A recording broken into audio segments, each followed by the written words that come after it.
And I am in charge of programming that helps to build our students socially, emotionally, and physically. So I have a wonderful job and stay very busy. This evening tonight is one of the programs that addresses our students on many of those levels. And so I'm very proud to be able to bring to you a speaker who is well known in our community, has a strong history in working with students as well as parents and families around this issue, and brings a tremendous amount of expertise.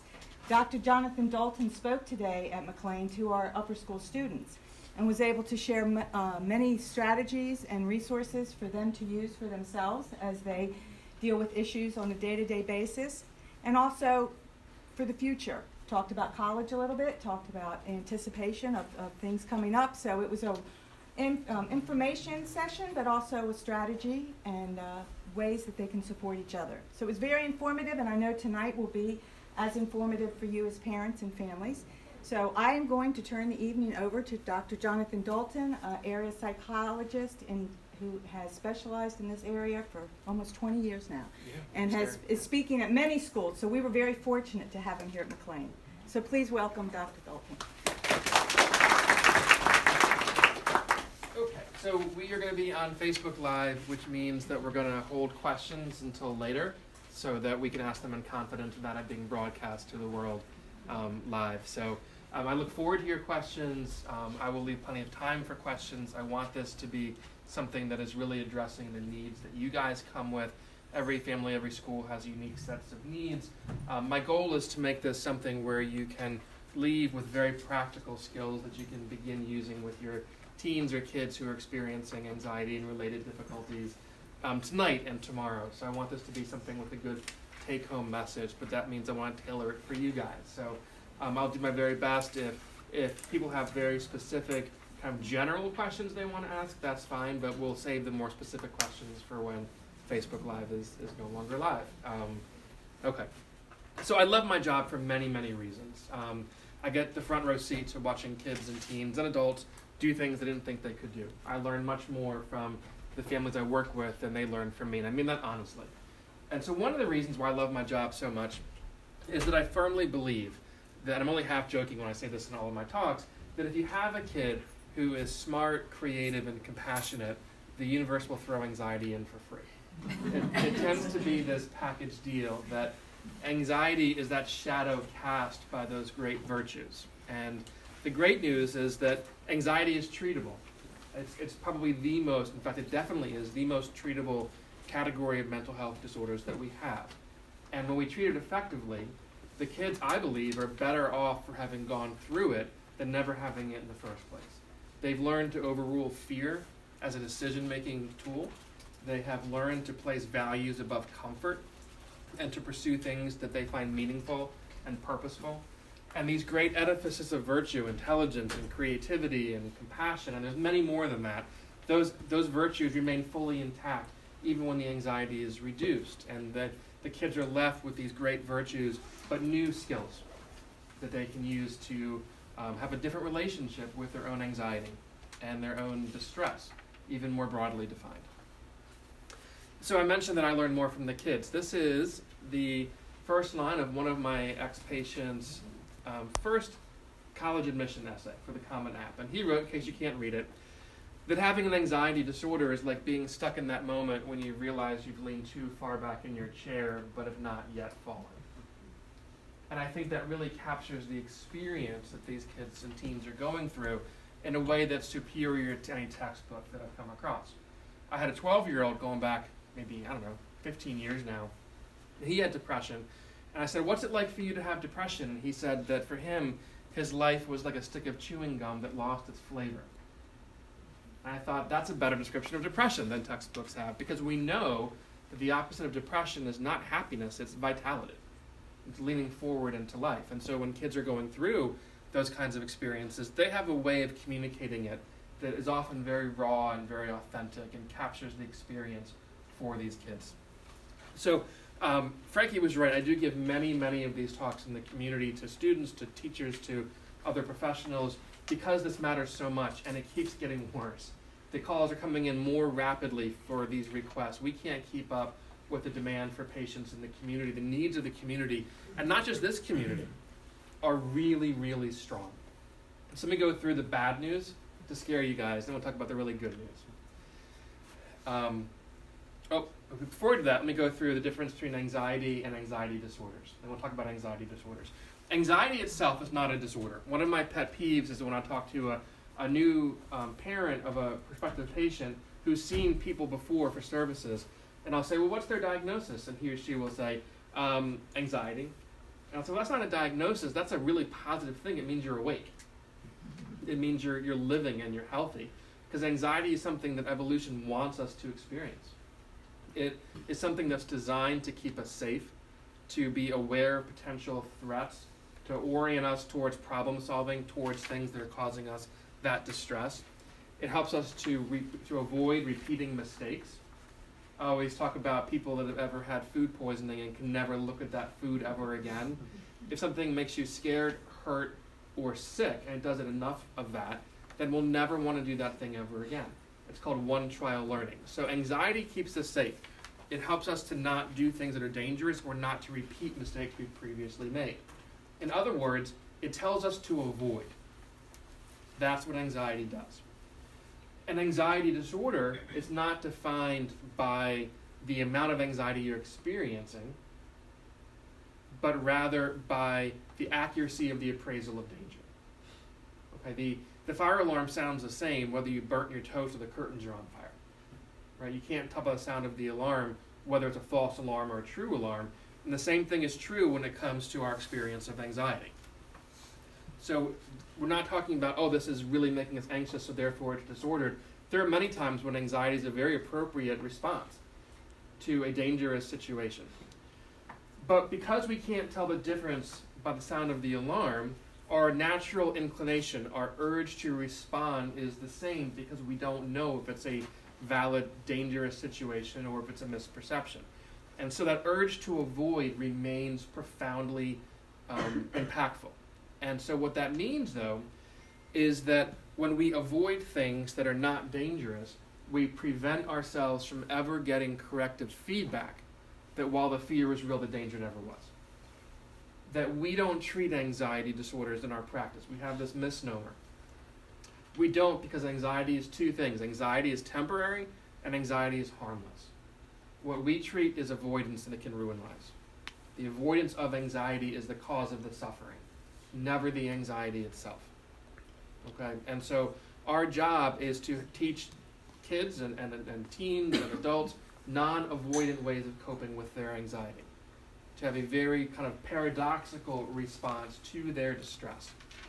And that indirectly leads to a reduction in the anxiety over time. Not immediately, it immediately increases it, but will decrease it over time. So that is the hallmark of an anxiety disorder, is the unnecessary avoidance that's associated with it. And I'll talk about this later when we talk more in detail about this, but what it does is it short-circuits our natural learning process. Okay, that anxiety can last in perpetuity if we've never challenged the anxiety by seeking information, evidence of whether the fear was accurate or not. Okay, so let's talk about why this is so important. This is the scary stuff I was mentioning a minute ago. Of all the categories of mental health disorders, anxiety disorders have by far the earliest age of onset. The median age is only 11 years of age, which means that during someone's lifetime, if they're going to have an anxiety disorder, half will have it before they turn 11. Okay. I have to keep updating these slides because the news keeps getting worse. We know that between the ages of 13 and 18 right now, approximately 8% of those kids have an anxiety disorder in this moment. It gets worse if we look at that lifetime prevalence between the ages of 13 and 18. So how many kids during those 6 years of development will have an anxiety disorder, and it is frightening. 26% of the boys and 38% of the girls will have at least one anxiety disorder prior to their 18th birthday. Okay? We know that during those 6 years, about 8% will have what we call a severe anxiety disorder that is markedly interfering with their functioning. These are the kids I love working with. Half of the kids that walk in my door the first day are not actually going to school right now because of their anxiety. And that happens. about 1 in every 50 kids during a 2-month time period will refuse to attend school because of an anxiety disorder. Okay. But the real reason why I give this talk is that bottom one that a lot of you probably can't see, which is that of all of these kids who are suffering very early and in profound ways, only a very small minority get treatment whatsoever for their anxiety disorder. The data ranges from one study to the next, but the best estimates are about 1/5 of the kids get any care for their anxiety disorder. That's compared to 79% if you have ADHD. So these kids, these teens, they are by design chameleons. They are trying to blend into their background and not draw attention to themselves, which leads to what we call silent suffering. And that happens all the time. But to compound that tragedy, less than 1/3 of those kids who get treatment get an evidence-based treatment that works. 2/3 do not. And they go and see someone with good initials after their name, and they're not given a treatment that works, but they don't know that. They believe it's they who don't work. And they begin to get hopeless and helpless. They begin to feel like this is a life sentence, the suffering experience they're going through. And the tragedy is that we know what works.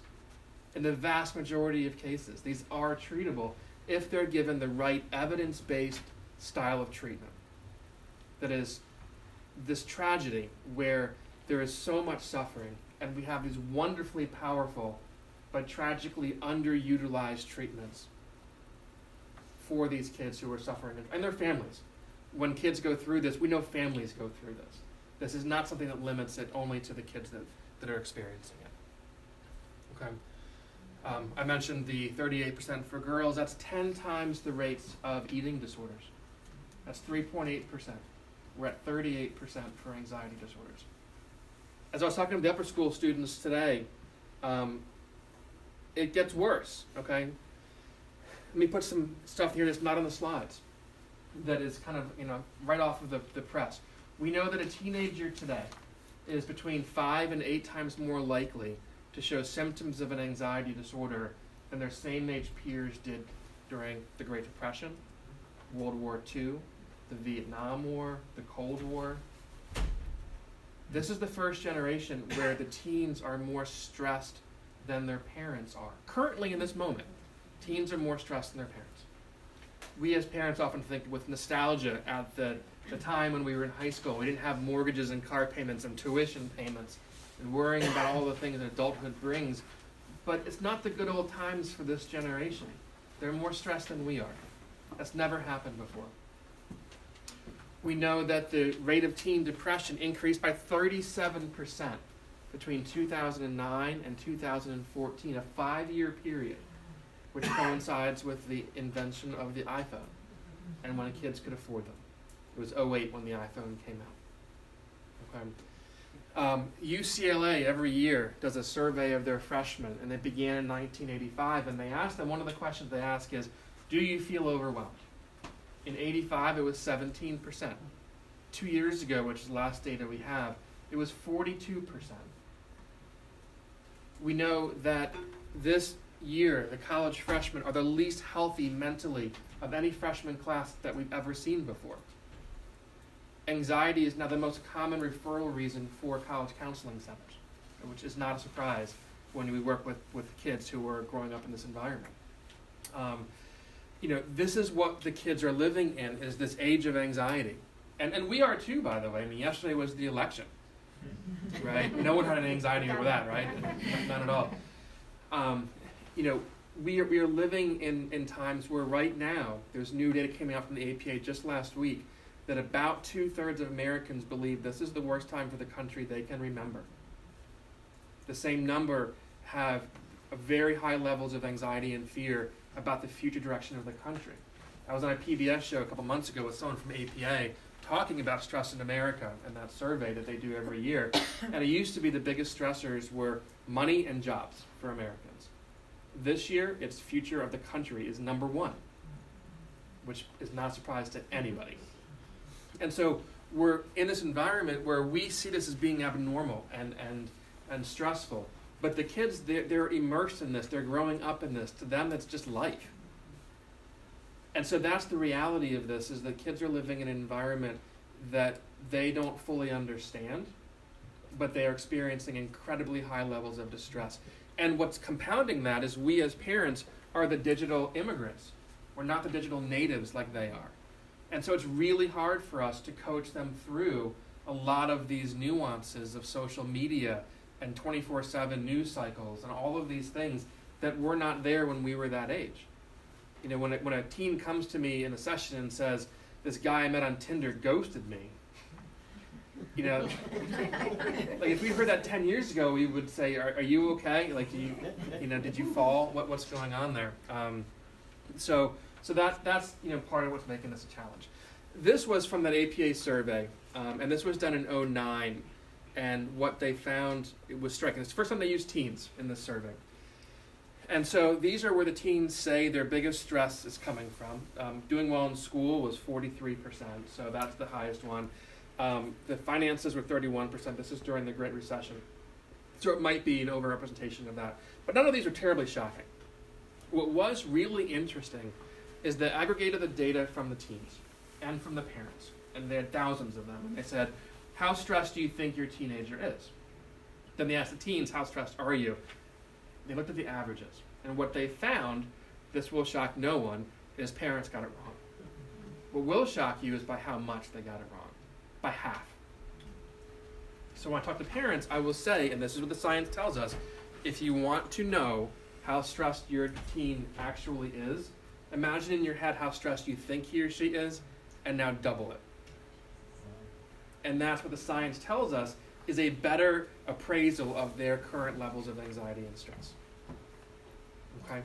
Scary stuff, like I was saying. It gets better though. This is not all bad news. Okay. I'm talking to McLean, so I have to talk about learning differences and ADHD. When we're talking about kids and teens, we're also talking about students. Students who are constantly in novel situations because they're learning things they don't yet know, which creates things like frustration, confusion, negative mood states that we all remember from when we were kids. I gave a talk 2 weeks ago to the Archdiocese, to their guidance counselors, and I had a dyslexia simulation exercise where I had someone stand up and read. It's actually a pretty cool exercise. Read a paragraph. They had to decode it using like a key at the top, and everybody else in the room had the actual words. And people were thinking, even though they knew it was an exercise, they knew it was for dyslexia, they were getting very anxious trying to accomplish this in front of their peers. And I'll tell them, now imagine that you're in 5th grade or 6th grade and your teacher doesn't understand why this is so hard for you. So we're at a school like McLean where they get it, where they intertwine mindfulness with the curriculum, where they have a whole child approach. There's a good reason why you guys are parents of kids who go here and not somewhere else. So you've done your homework, you know about the importance of those techniques. But a lot of kids, most kids, the vast majority of kids, don't.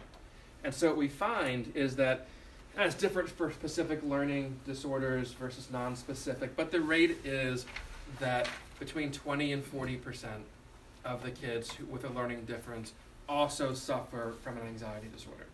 And it makes sense if they're in an environment where they're being asked to do things that are very hard for them.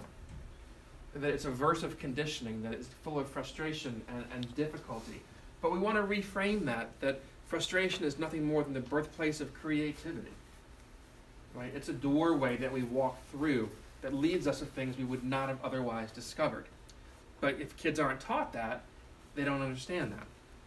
We know that there is a high correlation between ADHD and anxiety disorder. Some estimates are between 60 and 80% of kids with ADHD will have an anxiety disorder during their lifetime. Which makes sense because ADHD is not simply a learning difference. It's impulsivity, it's poor decision making, it's poor friendship development sometimes. There's a whole range of challenges. We know that kids derive their sense of worth often from 2 places, their success socially and their success academically. And if someone has an LD or an ADHD that isn't properly accommodated, they're going to suffer in both domains. And then they'll suffer with the development of their sense of self and where they fit in the world. Which is why it's so important to give them this nurturing, supportive environment for kids to discover who they are without feeling less than as they make that discovery. Okay. So here's the good news. Okay, we're past the bad news part of it. Okay, I see some watery eyes and I can feel the stress rising in the room as you guys are learning the bad news. The great news is this is so treatable. Okay, I love this quote on top, that ultimately we know deeply that on the other side of every fear is freedom. And I see it. I see people make it through and learn that they can do things they never thought possible, that they expand out their sense of who they are and what their future might be. I see people say, it's so weird, I'm doing this, but I'm not anxious right now. My brain is really confused as to why I'm not anxious right now. I'll talk about how we accomplish that, by the way. But here's the great data, that when people get evidence-based treatment, and the words you want to look for if you're looking for anywhere in the world someone who does excellent care for anxiety disorders, is exposure therapy. Never ask a professional, do you treat anxiety? Because everyone will say yes. Don't even ask them if you use CBT, which stands for cognitive behavioral therapy. People say, oh yeah, I use that, and I use this, and I use a hodgepodge of different things. Ask them if they use exposure therapy and for how many of their kids they use exposure therapy for. That is going to be the filter. They'll give you information about their expertise. So those teens and kids who go through this, and adults by the way, depending on the different disorder and a different study, we see that between 60 and 90% show marked improvement during treatment. Between 60 and 90%. And again, very different from ADHD with utilization rates, which is 79%. So, great treatment. Too few of us are trained in it, and too few kids get it. Too many kids get the wrong treatment, but they have no idea, and they begin to feel very helpless and hopeless that they can be made better in the future. Okay? But once you see it happen, you're hooked. Once you see a kid do something they didn't think they could do, and they can do things that that they couldn't do even an hour ago. Once you see that, you're hooked. Okay. So let's get into how do we talk to kids and teens about their nervous system? How do we give them the owner's manual for their nervous system? How do we help them to see these things accurately? Well, we begin by talking about the reality that they were given this Ferrari nervous system, or a Lamborghini or Maserati or whatever. And, you know, if someone said, okay, congratulations, you won a free car, you can get the Toyota Corolla or you can get the Ferrari. But both are free. But if you choose the Ferrari, you're going to need 12 classes before you're allowed to drive it so you can make sure you drive it effectively. Which would you choose? Well, the kids would choose the Ferrari, right? Even if it meant learning how to drive it because it's so responsive and powerful and it turns so quickly. But once you harness it and once you know how to drive it, then you can do anything you want to with it. That's what these kids have, is this Ferrari engine. They simply need a training class to know how to handle it. Okay, and that's the reality. These kids in many ways are extra alive. They experience things not in pastels but in vivid color. They can think clearly. We know that people who are anxious are more creative. There are many parts of this that are wonderful as long as kids can really understand what they have under the hood. Okay. Okay, so let's talk about avoidance. As we tell the kids and teens, fear and anxiety and avoidance are teammates. Okay? Remember, we don't treat anxiety, we treat avoidance. Okay? That is the root cause of all the suffering. So let me talk broadly about how we reduce anxiety among anybody who's experiencing it, regardless of the age. We treat 3-year-olds and we treat people in their 80s and 90s. So there are basically 3 components to it. There is education, helping them to understand what they're going through. I want them to be really informed, curious observers of their own anxiety response. I want them to know why their palms get sweaty, why their heart beats quickly, why they have a hard time concentrating and focusing, why they feel dizzy or lightheaded, because they're all physiological in nature, and we have answers for those questions. I want them to know why they have an urge to flee, and what it means, what it doesn't mean when they have that experience. I want them next to have a different way of thinking about their own anxiety, a different relationship with themselves, a different relationship with their anxiety. I was telling the teens this morning that our thoughts are the window through which our emotions see the world. We can't have emotions, and there's good science that backs us up, without first having an appraisal process. Even if it's instantaneous, happening in a split second, the appraisal happens before the emotions happen. And so, the reality is that we don't get to choose a lot of the events in our life. We just don't. But we do get to choose how we think about those, if we learn how to. We get to choose even how we think about our own thoughts. Metacognition is this buzzword that we see a lot. We've been doing this for years because it's the appraisal of anxiety that is actually the maintenance factor for much of the anxiety. And then third, and probably most important here, for those of you who can't see it, is behavior change. That's the exposure therapy. That's going on offense against the anxiety.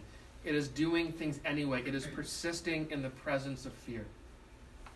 It is overruling the urge to avoid or escape and lingering, allowing the anxiety to be there, holding it in mindful awareness, not trying to avoid the experience itself. But in our work, we seek it out. We sit with it. We have tea and coffee with it. And our magic trick is that we turn fear into boredom by doing things long enough or often enough. Right? That's what we do. That's what exposure therapy is. I'll be talking in much more detail about what exposure therapy is. Okay? Okay. Any questions? Any broad questions about the details or information about anxiety acquisition or anything? Okay. Okay. So I was talking before about the cognitive work, being able to think differently about things. So this is a picture from the observation deck of the Empire State Building. So imagine that you're on a field trip there, like my 13-year-old is right now. So I'm a little nervous myself. And let's say you're there, it's a beautiful day, you're looking at the scenery, talking to friends, out of nowhere the fire alarm sounds. Imagine just for a second what that would be like. You're on the 88th floor, the fire alarm goes off. I'm sure it's loud and piercing. Well, if you're built like me, we're all going to be at 7, 8s, 9s, or 10s out of 10s level of anxiety. A lot of intrusive, unwanted, scary thoughts are going to pour in about, hey, fires go up and we're at the top floor, that's not good. Or it's New York City, 9/11, terrorism, what's going on right now?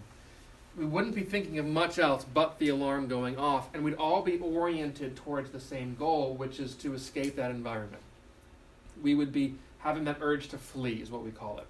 We'd be debating stairs versus elevator, going through all of the different pros and cons of what we should do. We'd all have that kicked in the gut urge to flee.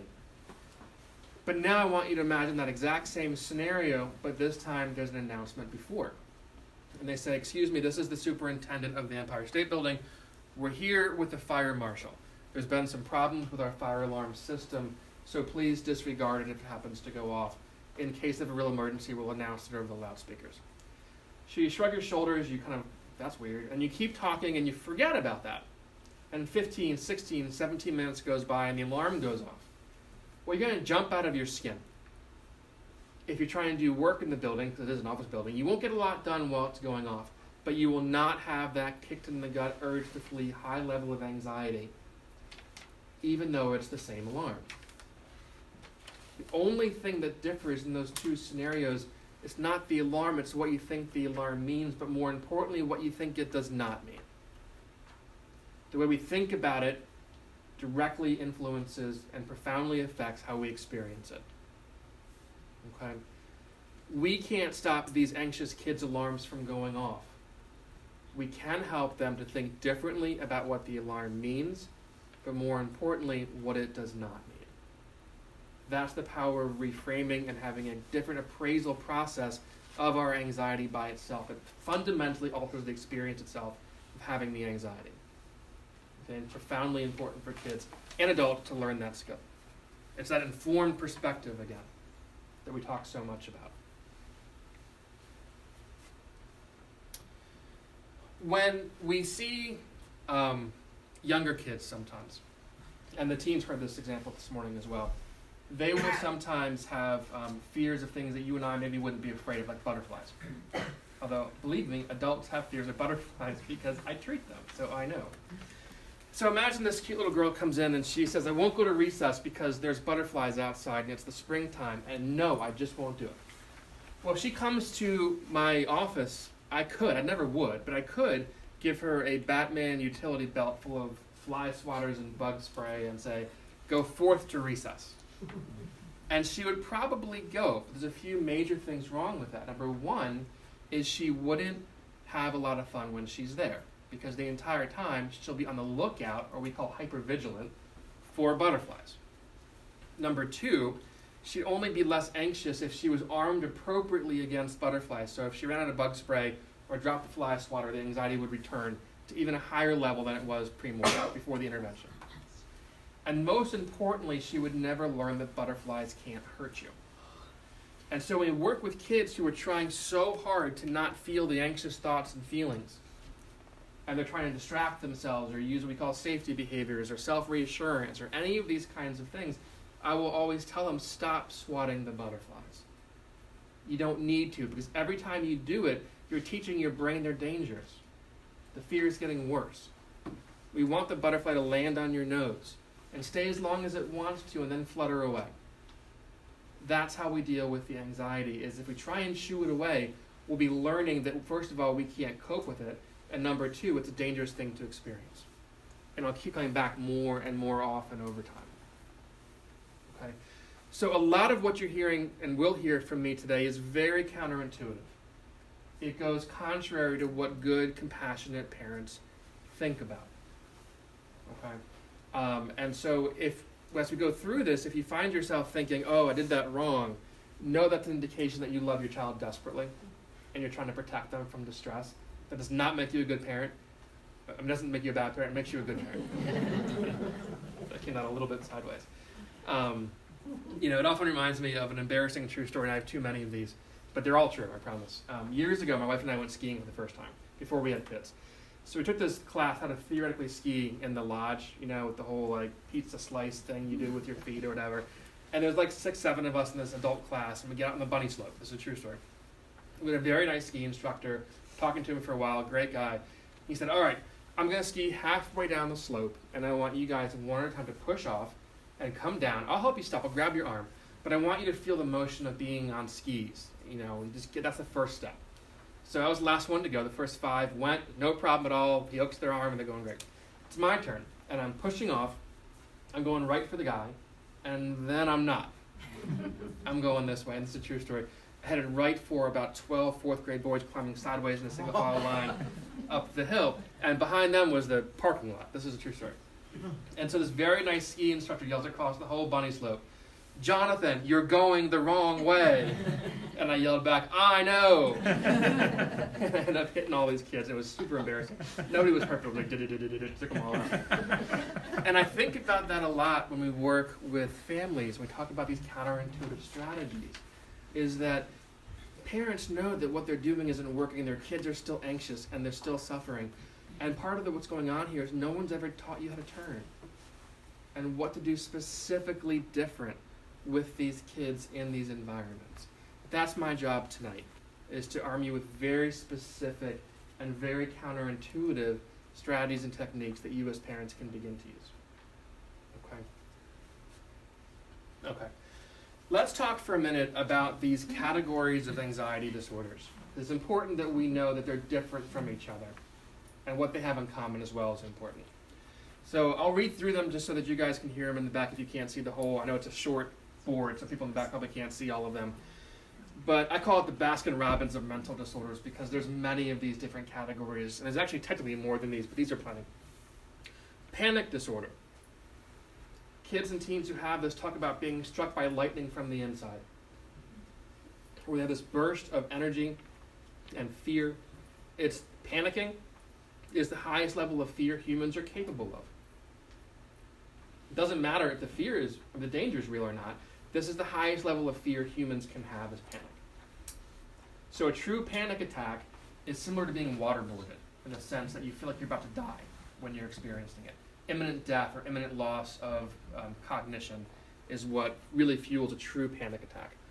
Separation anxiety disorder is not just for little kids. Every year it seems like we send some college student off to college with separation anxiety disorder. These are fears about something bad happening in the community. So there's 4 pillars of this. There is fear of being alone. These are kids who don't want to sleep in their own bed at night, but they can go to a sleepover because there will be other people there. There's a fear of abandonment. These are the kids who are afraid of what if something terrible happens to mom or dad or both, and it prevents us from seeing each other ever again. They're the ones who call home, make sure they're okay, track their parents on the iPhone Find Your Phone app to make sure the car is still moving. Right? Kids have discovered that one. Other ones would be a fear of physical illness, which we see a lot of. A lot of kids are afraid of being sick without mom or dad being there, usually mom.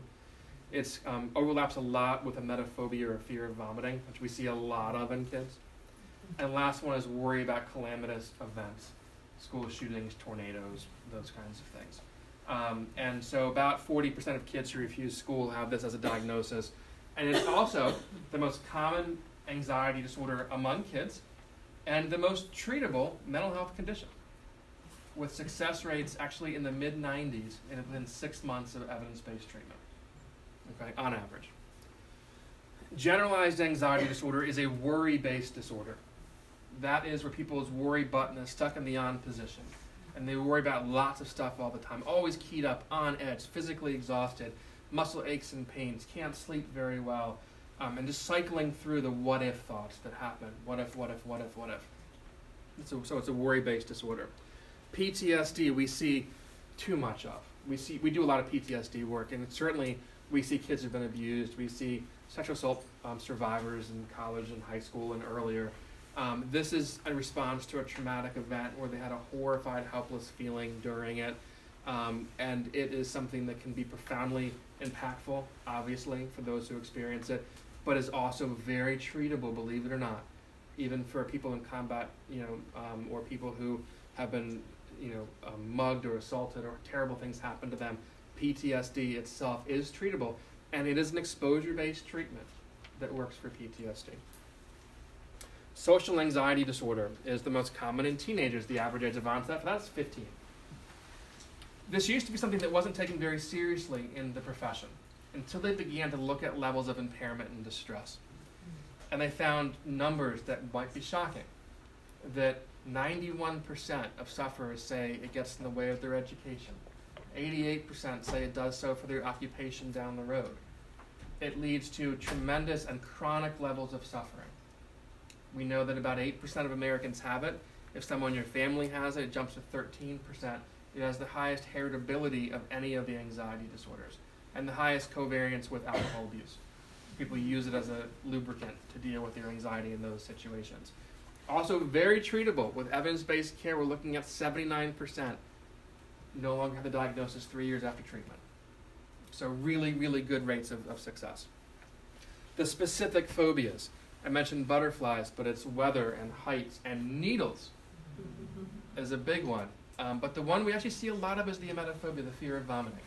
Often for kids who don't vomit often, so they don't quite know what it looks like, but it looks like The Exorcist and it looks horrifying, so I don't want to do that. That much I know. And people begin to fear it in a profound way. So we see a lot of those kinds of things. Or dogs. We see the dog phobias. I love those because we get to bring my dogs in and we have a good time in our office. We get to go to puppy stores as part of the exposure hierarchy, so that's pretty cool. Actually had my dream patient, she had a fear of ice cream. I was like, I've been looking for you my whole life. And then selective mutism is something that we see a lot of. It's actually not an anxiety disorder per se, but it's kids who do not talk in certain situations, and it's often seen in preschool or early education, but it's not only seen in there. We see people in their 20s sometimes who have this, who are unable to talk in certain circumstances. And what makes this different is at home they are chatterboxes, they never shut up.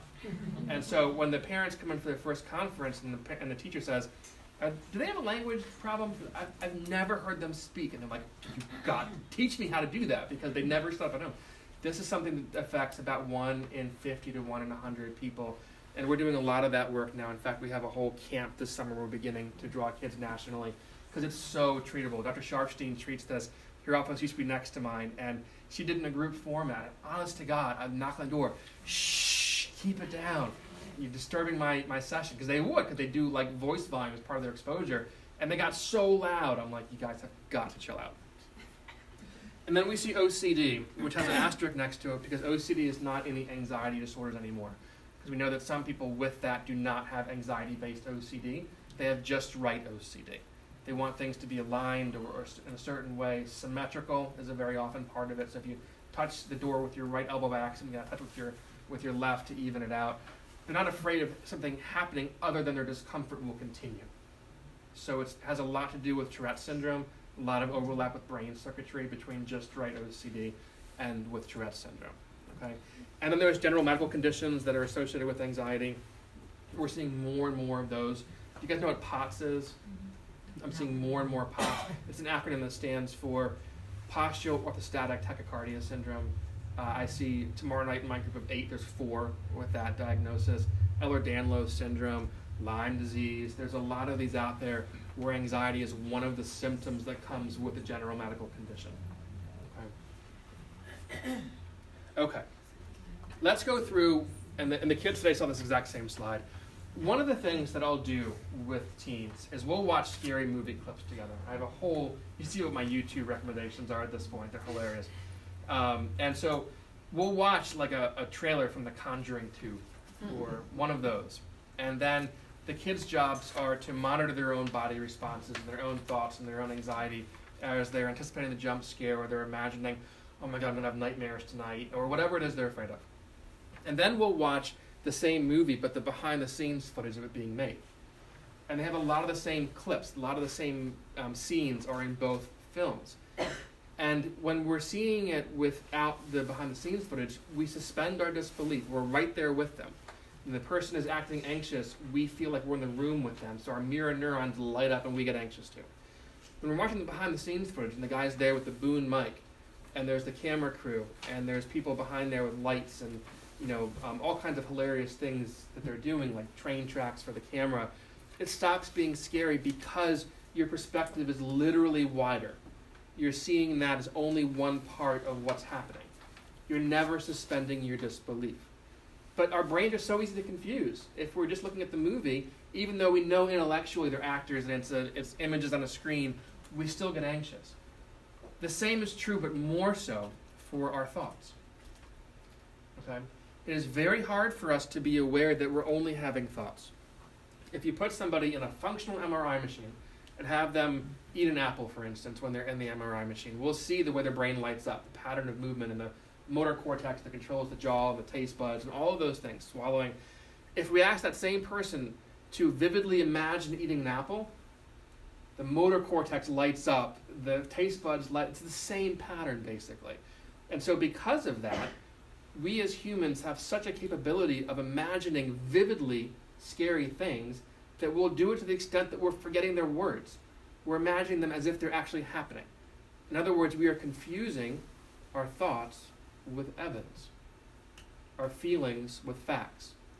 And so what we want the kids and teens to be able to think of their own scary thoughts with the behind-the-scenes footage, to not suspend their disbelief, to remember the sum total of what's happening in that moment is they're having scary thoughts. And that's all. And in the entire history of the universe that we know of, no one's ever had a fatal thought. Okay? The one common thread that cuts across that whole category of these anxiety disorders is a complicated term, but an easy concept. It's called overvalued ideation. And all that means is people think their thoughts are more important than they are. I want you to think of these thoughts as different colored balloons. Maybe scary thoughts are red, and exciting thoughts are purple, and hungry thoughts are yellow, or whatever it might be. And if you pop any of those balloons, they all have exactly the same thing on the inside. Nothing. That's what thoughts are. Thoughts are events that we can observe. We are not our mind. We have a mind that we can observe. We are the silence in between thoughts, the observer of thoughts. And that's something that people have a hard time grasping. People confuse their thoughts. They believe them to be very important. They're not. Okay? Don't believe everything you think was one of the main messages of the talk today for the upper school students. Okay, let's talk again about students. So let me talk to you about the way that anxiety impacts the learning process and why kids who have learning differences are especially vulnerable for these experiences.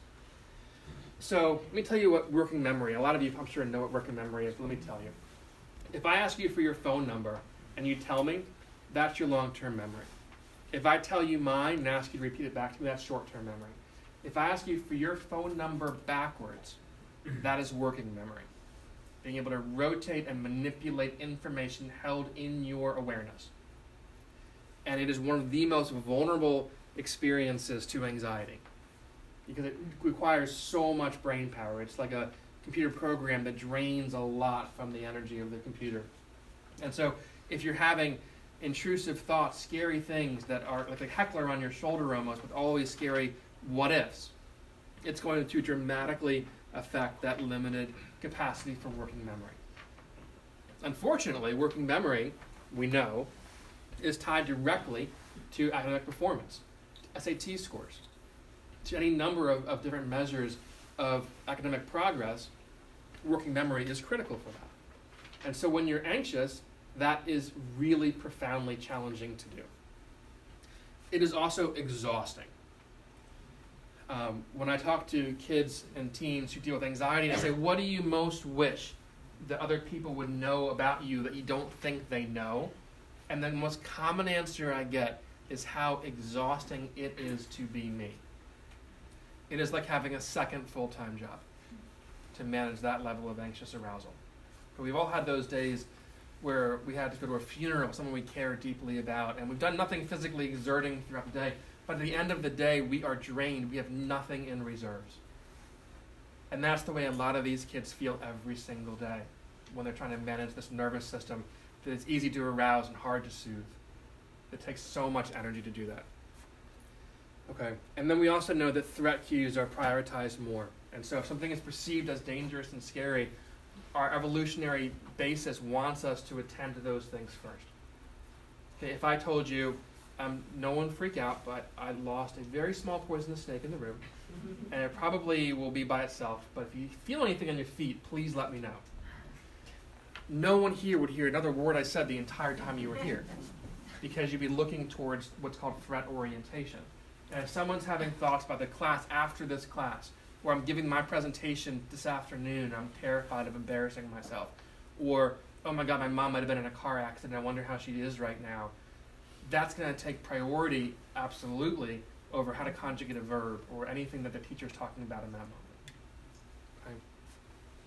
Or as I tell the teachers and the students, imagine trying to learn calculus right now. Okay? This is a screen capture from a video on YouTube that is hilarious, by the way, because she's there on purpose. She wasn't coerced. And she tries numerous times to jump, but her legs won't cooperate. They do 3, 2, 1, and she does this and then just kind of comes back and stays there. And it goes on for several moments, by the way. And she ends up jumping and she lives, and it's all really great and funny. But she's very nervous, understandably so, when she's there. She's no more fearful or scared than kids are when they're experiencing high levels of anxiety, because the danger doesn't have to be real for the anxiety to be at its highest point. Okay? And so if you think about what it would be like if you're literally in that position and someone's trying to review material for an important test coming up, how impossible that would be, even if you have no learning differences. And then you think about what we're asking these kids to do as students when they're experiencing high levels of chronic anxious arousal. They're in the wrong gear in order to be able to do that, which is why I love the mindfulness program here and the importance of doing all of those whole student approaches so that they are accessible for these things, so we can lower the volume of their nervous system so they're not going to bungee jump, at least not for a little bit, and they can at least attend more to what's going on. Okay. Let's talk for a little bit about perfectionism, or what I call Montgomery County syndrome. We see it a lot, not surprisingly. And it often, by the way, comes from the kids themselves. Part of this is that so many of these kids are so tuned in to facade book, as I call it, right? I showed a clip today to the kids about how you can actually rent out private jets for Instagram photo shoots when it's on the tarmac. So it looks like you have a private jet. And so when you see your friends' Facebook profiles or Instagram, it's like the airbrush model on the front of the magazine. Even she doesn't exist. It's not a real person. And so a lot of people begin to look at that and think that, oh my goodness, I need to do more or better. I need to be good all of the time at all of these things. They are confusing preference with wants, and wants and needs and preferences. They get them all mixed up. And they begin to think that they are their achievements. They create what I call great paper lives. They look great on a common app or on a resume for a job. I see plenty of straight A students in college and in high school who are miserable. I see very few B and B plus students in my practice. That's the truth. Okay. And we know that it doesn't actually matter where you go to college. There's no college you can go to that will not enable you to pursue your dreams if you want to do it. Okay. The data tells us, like Ivy Leagues, I thought it was really high. People want to see, well, how much added value does going to an Ivy actually produce? They began to look at people and say, well, how do we differentiate the high-achieving student who went there from the added benefit of going there? Well, they had a pretty smart way of doing it. They looked at the kids who went to those schools and compared those to the ones who got in but chose not to go, or they got money somewhere else or whatever. They found them to be indistinguishable in adulthood. What we're finding is that where you go to college actually doesn't matter very much in determining your future. And yet kids hold it up as one of these important preconditions for a happy, meaningful life, is to be able to go to the right college, to get the right diploma, things like that. So perfectionism is one of the most pernicious of the problems that we see because it hijacks good intentions. People are perfectionistic because they want to do well. They want to do right by other people. They want people to be proud of them. These are not problems, these are virtues. But they can lead to so many problems. So here's the scary thing about perfectionism. It's a risk factor for more serious things like eating disorders and suicide. Okay? Because it's a treadmill that you can't stay on. It keeps going faster and faster as you go along. One of the problems with perfectionism is it actually works at low levels of stress. So when the load is low enough, you can get by with doing everything all of the time. But let's say that you are an expert juggler and you have 5 balls in the air. And it's hard, you're focusing, but you're able to do it. You're sweating a little bit, but you can do it. And someone says, like, hey, Randy, here's a 6th. And you throw it to him. He won't just drop the 6th ball. They'll all come down. And that's the danger of perfectionism, is it works until it doesn't. And when it no longer works, everything falls apart. Kids don't know how to cope with the imperfection. They don't understand who they are anymore. It undermines their sense of self.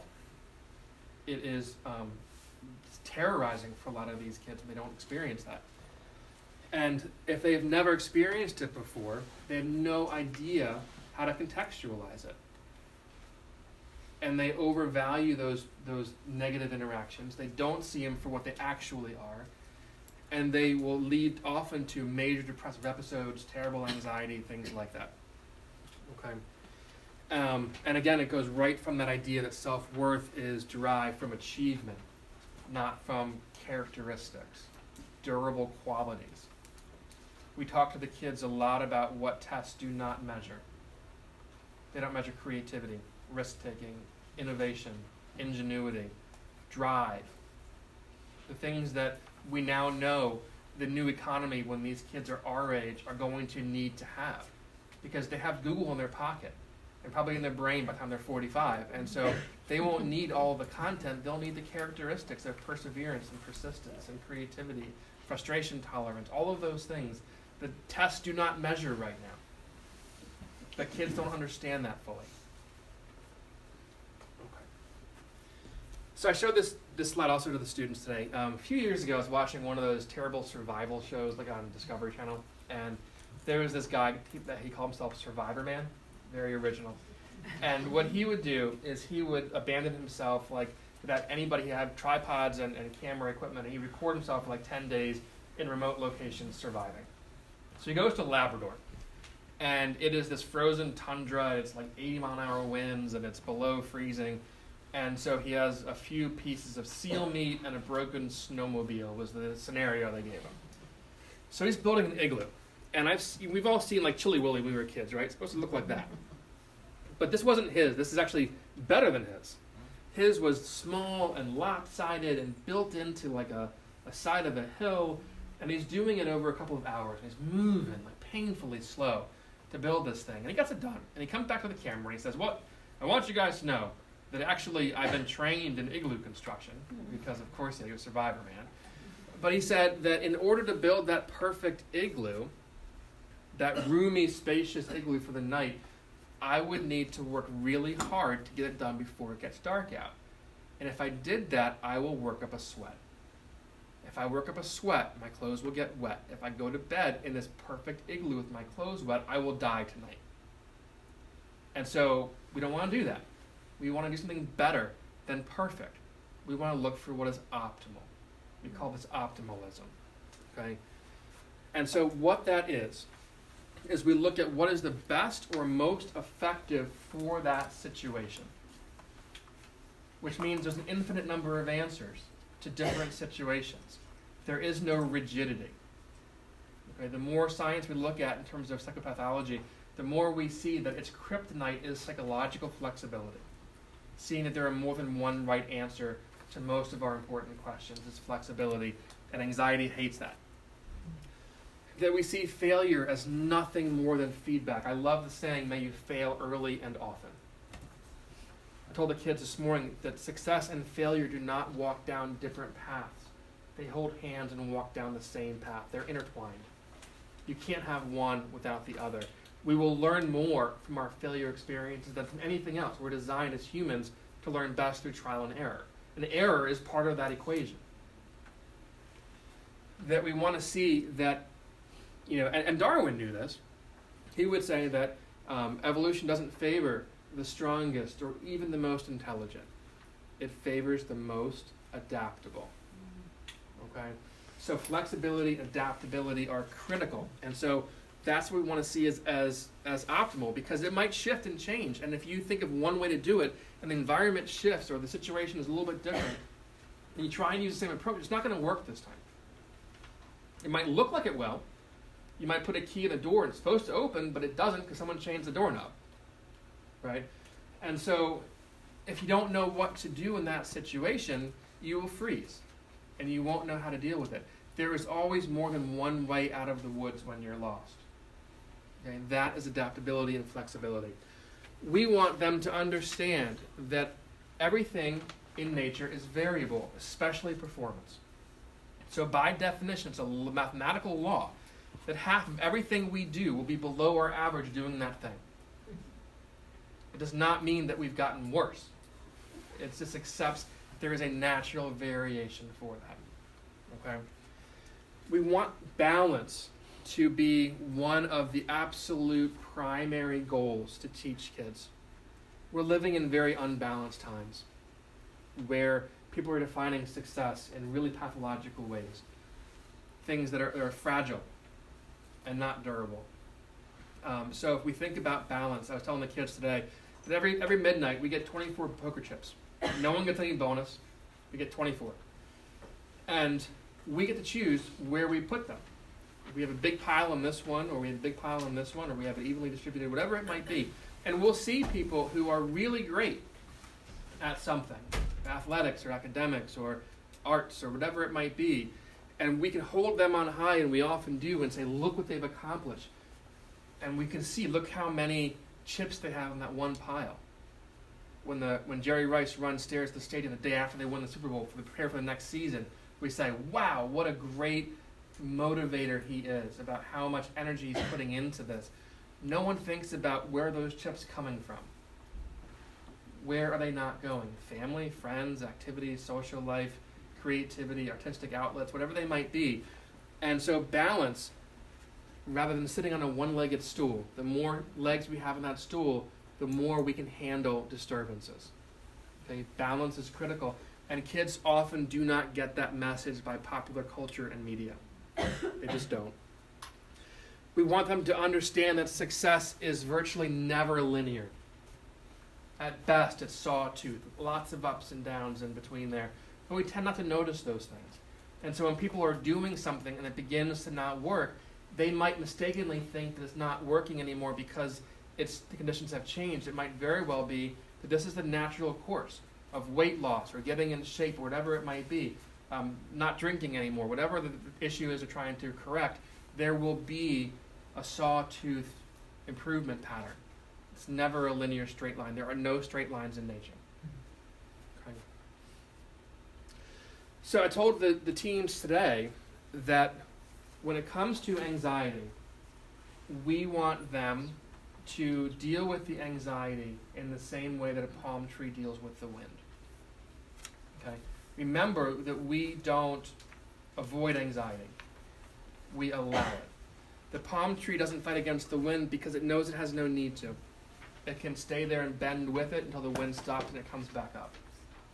If you're this tree and you have a lot of strength and you say, I can resist this, I'm going to push back against the wind. That works at low wind, but when the wind gets high enough, the tree can crack. And its strength becomes its weakness. And that's what we want the kids to understand, is that when we deal with anxiety, again, deal with it the way the palm tree deals with the wind. We allow it to be there because it's not a danger to us. It only becomes dangerous if we push back against it and try not to have it. That creates that brittleness that we see in kids. I've been talking about any questions so far from anybody? Okay. When I work with kids, and this is true of adults, by the way, too. In the beginning, it never ceased to amaze me the ambivalence that people have about getting better. They're suffering so much. And we offer them a way out, and I'll hear the yes, but, or I'd like to, but, different things like that. And for the first part of my career, this was my biggest frustration. Is why do these people not want to do the treatment that we know will help them? And then it occurred to me, I was watching Katrina one day, the hurricane, and I saw someone who was in a tree, and he had been there for like 3 hours, and he was over the water, and he was trembling with cold, and I'm sure he was in pain, but that tree had been keeping him alive for these 3 hours. And the Coast Guard comes down in the bucket truck, the bucket from the helicopter, reaches out to him, says, take my hand.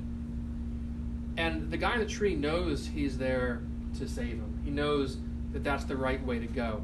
But just take a second and put yourself in that situation and imagine the courage it takes to loosen your grip. Right? I think that's the way a lot of these kids, teens, and adults too, think about getting rid of their anxiety. Is they've had the illusion of it being protective. It's not, but it sometimes feels like it is. And so that ambivalence, expect that to be there with kids and teens. Okay? It's part of our nature, is to be comfortable. I think about it like that scene in the Shawshank Redemption. We all have probably seen that movie, right? Where the old guy, Brooksy, doesn't make it when he leaves because he knew who he was on the inside. And on the outside, things went and got too damn fast, he said, right? And that's what we see a lot with kids, is that at least when I'm anxious, I know how to deal with this situation. It's the novelty of what I don't know that really scares me. Okay. Let me go through some information before I get into that stuff about anxiety and exposure therapy and what it is that we do. So I mentioned that we change how we think about things is really important. We give education for it, which is really important. Let me spend some time talking about exposure therapy, its foundations, and what it means. So one of the common fears in this area is the Bay Bridge going towards the Eastern Shore. I show pictures of it sometimes, and I hear gasp in the audience when it's like a driver's side view of driving over the bridge. And I'll see people and they'll say, exposure therapy? I've been over that bridge twice a year for 20 years and I'm terrified of it. So exposure therapy, I'd be over it by now. I've crossed the bridge 40 times. Well, here's the situation. Our brain learns by pairing things together. And so if we are on the bridge and we're 8, 9, or 10s out of 10s, level of fear, anxiety, panic on the bridge, windows up, windows down, radio on, radio off, right lane, left, like all of our own, things that we do in that situation. And now you're on the bridge with a 9 out of 10 level of anxiety. You're not weakening the association in your brain between the bridge and fear. You're strengthening it because you keep pairing the same two things together. That's not how fear reduction takes place. And it takes about 6 minutes to cross the bridge with no traffic. And so when you do that, you have that exhale, and you can cross and go to the beach and begin thinking, oh my God, I gotta cross this again in 7 days. And so it doesn't have enough time to have a process that we call habituation play out. It's not long enough. So what we do, we sound like sadists, but we're not, I promise, is that when we're with these people who have this phobia of the bridge, we cross over it, and then we make the nearest U-turn. And we go back and forth over the bridge for 60, 90 minutes, something like that. Now, our brain, our body, cannot sustain that turbocharged level of anxious arousal for that long. And so what will happen is the same thing that happens in cool water in June, is the goosebumps will go away, even if you do nothing to make it happen. All you do is to facilitate that process by staying in the water long enough. It's not a conscious decision to have you get warmer. It's a byproduct of your conscious decision to stay in the water. The same thing is true with fear reduction, that when we're on the bridge for that long, our body will lower its arousal level automatically because it can't sustain it that long. At that point, we're now maybe at a 4 out of 10. So now we're pairing the bridge with a 4, not with a 9. We're learning. Okay? There's a saying in neurology that neurons that fire together wire together. And so if we are having a 4, 3 or 4, a 5 out of 10 level of fear on the bridge, our brain is connecting new neurons.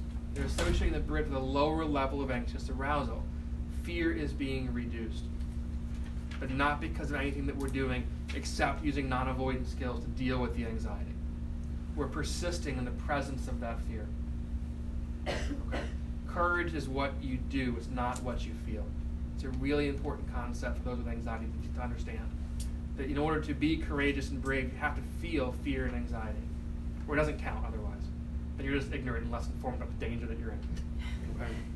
And so then, if you're on the bridge, then you're at a 4, then you get to go to the beach or go back home. And then the next week we go over the bridge again. Next week you might be at a high of a 6.5 out of 10. And it might come down to a 3 after 40 minutes. The next week it might begin at a 4 and come down to a 1 after 28 minutes. So we see that habituation curve happen within a single session and between sessions. The highest level of fear you have starts to come down.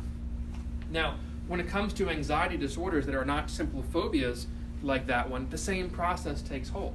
So the most common fear is public speaking, right? And so when you have social anxiety disorder, for someone like me, if you're in front of an audience, or like you guys, if you don't have that condition, our blood pressure, our skin conductance, all of those markers will be elevated for about 8 minutes. And then it'll come back down to about baseline. If you have social anxiety disorder, it can take upwards of 90 minutes to come back down to baseline. And so if you're giving a 6-minute talk in a class, and your teacher is saying, well, that's the best way to face your fears is give this 6-minute talk. No, it's not. It's driving over the bridge once. You're strengthening the fear association pattern. You're not weakening it. We need to do it in a very specific way with prolonged exposure in a stepwise fashion. Okay? For those kind of kids, we don't begin with a class presentation. We'll begin with them reading out loud in front of me in my office. Or we'll have them, if we're making mistakes, we'll read tongue twisters. Yes? So maybe taking the example of dyslexia and anxiety around reading, what would be the equivalent of the exposure there? The question is, what do we do if dyslexia and a fear of reading or a fear of reading in public or those kinds of things? It's a little bit different with those because there's a reality basis to it. That if you're in a situation where people don't understand dyslexia, it can be challenging and you might get negative feedback. If someone comes to me and they say, I'm so afraid of driving over the bridge because I have a vestibular disorder, I get really dizzy and I crash a lot. I won't get in the car and do exposure therapy. I'll say that's not a disordered anxiety, that's a natural reaction to it. So in those circumstances, we teach people resiliency skills about why is it okay to have dyslexia, what does it mean, what does it not mean, what are some ways that you can tolerate ignorant people who don't understand your condition in that environment, right? We teach people how to modulate their own level of distress. We know that reading is harder when you're anxious than it is when you're calm. And so we'll teach them skills about being, lovingly firm and calmly consistent with people around them. We want them to be able to have calm alertness in those situations, to not overvalue their fluency in reading as an indication of their self-worth. So we do that At the same time, if people are afraid of making mistakes and saying the wrong word, and their fear is about that part of it, we love doing these exposures to mistakes. So this is especially true for the perfectionists. So we'll have people, when we come to our office, we're out of our office a lot. We're out in town center, we're doing different things. So we will call up stores and say, hello, what time do you open tonight? And have them say, you mean what time do we close? Oh yeah, that's what I did. Or we'll do tongue twisters and make mistakes. So things like unique New York is hard 10 times in a row. Or we'll go up to people on the strangers on the street with a clipboard and say, excuse me, I have a 1-question survey for homework.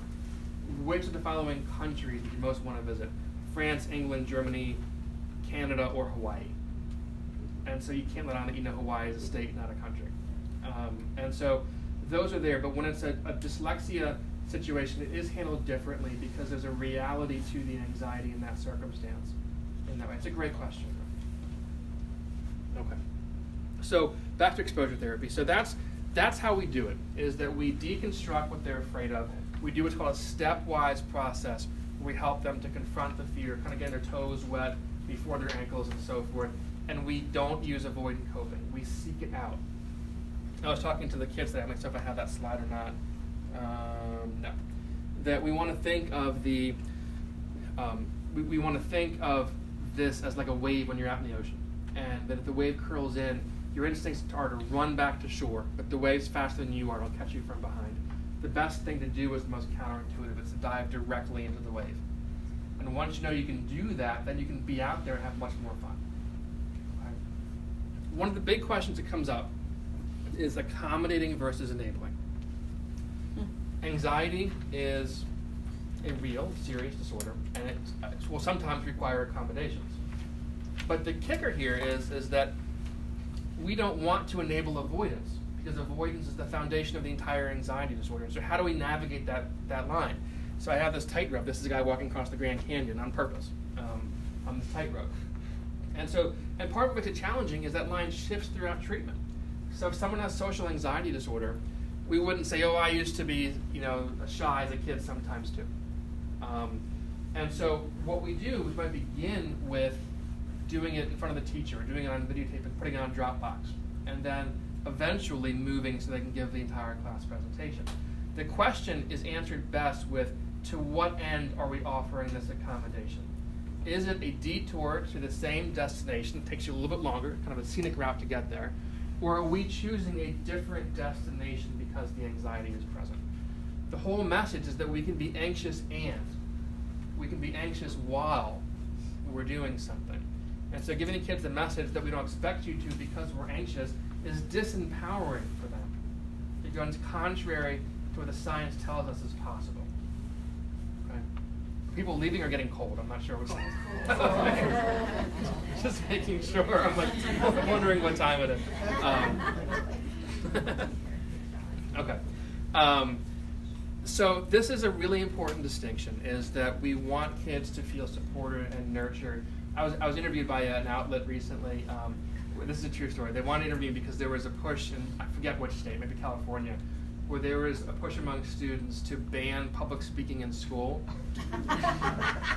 because it's discrimination against those with anxiety.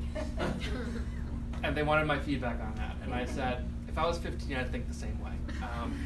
That the whole idea is that we conquer our fear not by avoiding, but by doing those things. That being able to do those things is not the outcome of being less anxious. That's like saying, I'd love to go to the gym, but I want to get in shape first. It's by doing those things that we reduce the anxiety over time. Okay. All right. Let's talk about parenting. The protection trap. A colleague of mine named Winnie Silverman up at Yale coined that term a couple decades ago. What it means is that good parents don't want their kids to suffer, and they will try and remove their suffering. They will try and eliminate the stress, and they will therefore fall into the protection trap, where they are trying to prevent the best tutor from teaching these kids. These kids are not Fabergé eggs. Anxiety is not traumatic. Trauma is traumatic. Anxiety is harmless. But avoidance can ruin lives. Okay? And so what do we do if someone is anxious? Let me go through some specific counterintuitive things that you can do. So there's 3 ways that we can reduce problem behavior. Only 3 ways that we get discovered. One is to punish it. We do not do that for anxiety. Okay? Doesn't work, and plus has a higher correlation with the mood of the parent than the behavior of the kids. Right? It is for me. Some days it's funny, and some days it's go to bed. We can figure out the functions to that behavior, and we can turn off that spigot of what we call reinforcement. I'll explain what that means in a minute. And that is necessary, but often not sufficient. Or we can do what's called reinforce positive opposite behavior. Let me explain what all these mean using a very simple example.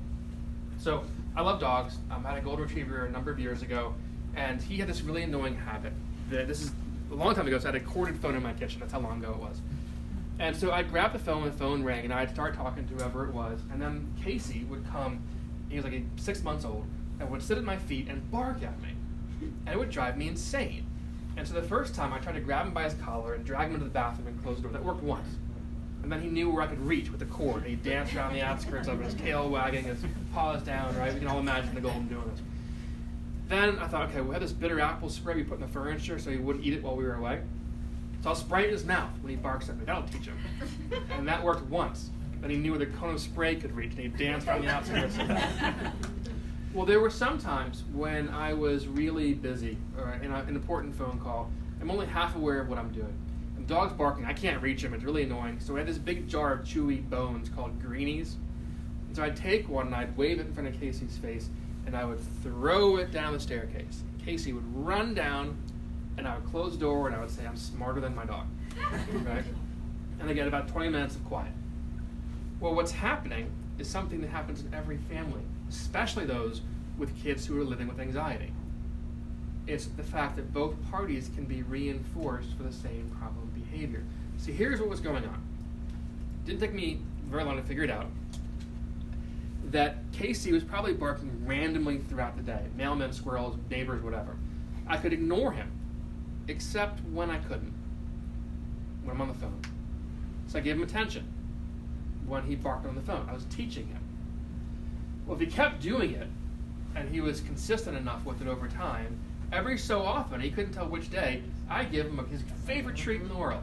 So that's called positive reinforcement.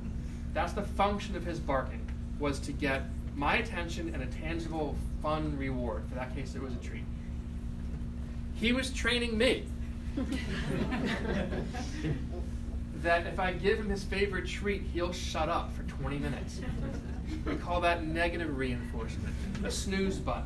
Something that we get to turn off that we don't like is a negative reinforcement. Okay? Now picture an anxious kid who's walking in the door, in tears, in distress. Parents are their own kids' whisperers. They love them desperately. So you go over and say, what is wrong? Give me a hug. Tell me what's going on. Tell me about your day. What's making you anxious? Maybe give them a back rub. Give them a special treat. Something to calm them down. What's happening? Exactly the same thing. The kids are learning that by exhibiting anxious behavior, they get access to their parents' attention, and sometimes something more than that. What I'm going to say next is very important. I want you to think of your attention as your child's paycheck. What that means is you need to be exceptionally careful what you pay them for. Okay? What we pay them for, we will see them repeat over and over and over again. So back to the anxious kid. Same thing with my dog, is that when we give the attention, the reassurance, and the comfort to the anxious child, they stop exhibiting that distressing behavior. And we get to feel better. We get that negative reinforcement. Not a dog that's not barking, but a kid who's not crying. And the kids learn that by doing that, they get attention from their parents. Okay? It's a classic cycle that we see in every family, yours and mine, everyone that's ever lived, but it's something that's really important to understand when we're dealing with anxious kids. So, going back to my dog for a minute, how do we reduce that problem behavior? Well, I can't hope for him to stop barking if I keep giving him treats when he does. So I will turn off that spigot. That's called extinction. We're not reinforcing a previously reinforced behavior. But think for a minute about when you put a dollar bill in the Coke machine and press the Coke button and nothing comes out. Do you ever just walk away? You press it again, and you use the palm, and you go down all the other buttons and press the iced tea at the bottom, and then you jiggle the coin return. You might even shake the machine. But no one spends all day shaking the machine. It's called an extinction burst. It's lawful and predictable, and it's temporary. And what it simply means is we have found the right spigot to turn off. Most parents try this temporarily. The behavior worsens. They think, well, this is making it worse, and they start reinforcing again. And they end up reinforcing the higher rate of problem behavior. Okay? So with my dog, okay, so I'm not going to do the extinction by itself, because it's going to be barking and barking and barking, and it's going to be this burst, it's going to be really hard. So what I'm going to do is I'm going to break off small pieces of this treat, and when he's doing anything that he can't do at the same time as barking, I'm going to give him a small piece of the treat. There's laying down, or just panting even, or anything that he can't do while he's barking, I will reinforce. So he didn't care if he came and barked for a treat or came inside of my feet for a treat. He wants the treat. And so that's reinforcing positive opposite behaviors. The same thing is true with kids, is that we want to catch them coping well. Parents will often say, what do I do when my kid's acting in an anxious way? And I'll say, I have a better question. What do you do when they're not? How do you reinforce effective, specific coping strategies that are well-defined? And if those are increasing, because any behavior that's reinforced will increase, and it can't co-occur with the problem behavior, by definition, the problem behavior will decrease. I'm going to be very clear. We are not hoping for these kids to simply suffer in silence. We know that paying attention to their own distress increases their experience of distress. Okay? We're hoping to reduce their distress by using these techniques in the same way that setting a backfire to remove the fuel in front of a wildfire can help extinguish it. Okay? It's strategic even if it's counterintuitive. Okay? So how do parents do this? I want you to think of the anxiety as being separate from the kid for a minute. Think of the anxiety as this dog begging for food. Okay? We can understand the folly in saying, okay, I'm so sick of you begging for this food. Fine, here's a piece of my steak. Now go away and never beg again. Right? He'll go away very briefly and then come back. And the same thing is true with anxiety. We don't reinforce it, or it'll come back and demand more and more next time. Okay? Okay, let me go through a couple things here. So if a kid is struggling, what do we do? Well, you wouldn't, if you're this dad, you would never tell this kid, well, the answer is 12. Well, he'd get the answer right, so why wouldn't you tell him that? Well, because he wouldn't learn how to solve the problem. The same thing is true when it comes to coping skills. As good parents, give kids the coping answer, which makes them get the right answer in that case, but not know how to find it. And it makes them dependent on the parents being there to cope for them in that situation. So we say things the same way we would for this kid. We wouldn't say, here's the answer. We would say, well, how do you solve this problem? So when kids are acting in an anxious way, what I want parents to do is to have a business-like kind of bank teller tone of voice, validate the emotion. I'm sorry that you're feeling that way. It must be very uncomfortable. What can you tell yourself when you feel this way? It makes you less reinforcing, and it's helping them to pair anxious arousal with looking for coping skills they already have. Parassociative learning rears its head again. And the more that we can have kids look for the coping skills in the presence of anxious arousal, the more the anxious arousal will cue them to look for coping skills. Okay?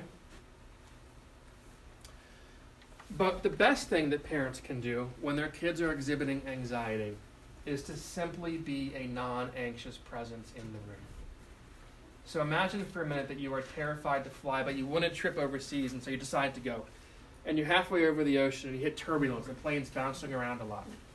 I promise you, you will look to see how everyone else looks. Are they acting nervous too? Most importantly, you're going to look for the flight crew.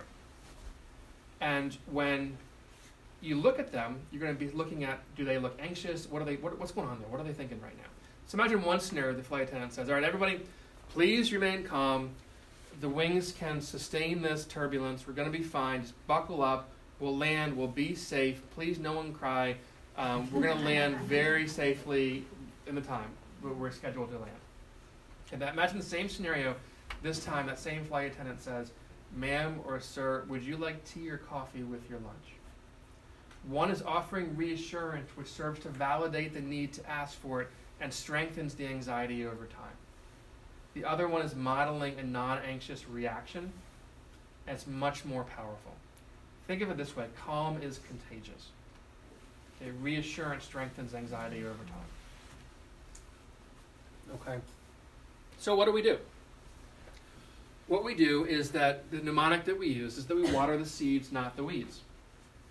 And we'll show a video in a minute that demonstrates this. So imagine that you get this great flower bed in this new house, but you can't pull the weeds out because they're too thick and prickly. What you could do is plant the seeds of flowers around them. And you could work consistently and diligently to water and give nutrients and sunlight to the seeds and to deny those very same things to the weeds. If we do that over time, the weeds will wither and the seeds will grow. We catch kids coping effectively. So let me show you a video that demonstrates this. It's a powerful video. There are always some leaky eyes in the audience. It is a flashback scene from the movie Ray, about Ray Charles.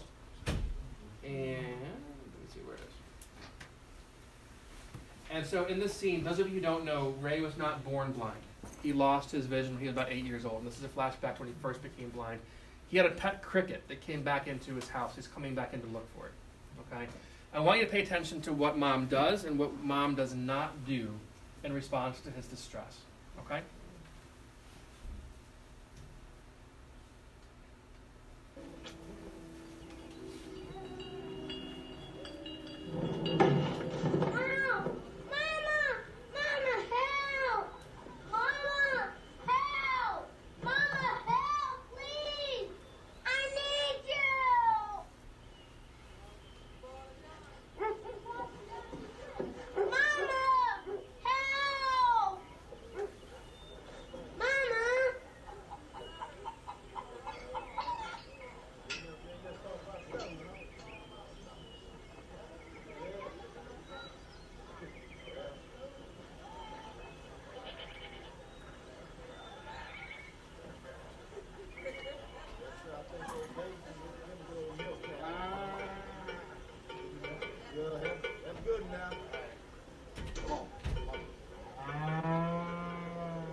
I hear you too, Mama. They're right there.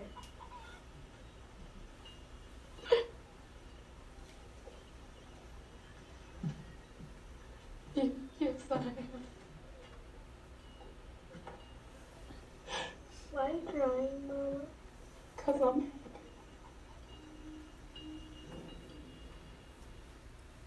Okay. So powerful, right? So let's think about what mom was doing there. The hardest of all things. Nothing. Right? Imagine how hard that would be. And what did Ray do? The only thing he could do is he stood up and brushed himself off and learned how to use what we call compensatory coping skills to deal in a healthier way with his environment. Okay? And then most importantly, what did she do when he was using the right coping skills? She came over and layered on the attention and the praise, and all of those things that we know are so important for kids to experience. Okay? The hardest parenting we'll ever have to do is sometimes choosing not to soothe a kid who's experiencing distress. And sometimes it's the most powerful thing we can do. Okay, so this is me. Okay, and somehow the email is attached there. So I'd love to answer any questions that you guys have. I know Facebook's going to leave us now, so we can ask more questions.